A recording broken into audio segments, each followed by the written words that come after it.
Les responsables ukrainiens disent que les menaces de Moscou, l'annonce d'une mobilisation partielle et les projets de tenue de référendum dans certaines régions ukrainiennes contrôlées par la Russie au sud et à l'est sont la réponse de Moscou à ses pertes sur le champ de bataille. Ils affirment que cela montre les difficultés de Moscou après les pertes qu'elle a subies dans la région du nord-est de Kharkiv ces dernières semaines, où l'Ukraine a mené une contre-offensive plutôt réussie, reprenant des milliers de kilomètres carrés de territoire.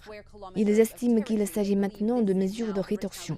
Ils disent ne pas être atteints par ces menaces. Ils soulignent que cela ne motivera pas l'approche ukrainienne sur le champ de bataille. L'Ukraine est toujours plus déterminée que jamais à reprendre le territoire que la Russie lui a conquis, non seulement au cours des derniers mois, mais au cours des dernières années jusqu'à la Crimée. Ils appellent l'Occident à intensifier son soutien plutôt que d'être influencé par ces menaces proférées par le président Vladimir Poutine. Le ministre ukrainien des Affaires étrangères, Dmytro Kuleba, dit que la seule réaction appropriée face à ce qu'il appelle les menaces belligérantes de Poutine est de doubler les soutiens à l'Ukraine. Plus d'armes, plus d'assistance, mais aussi davantage de sanctions à l'encontre de la Russie.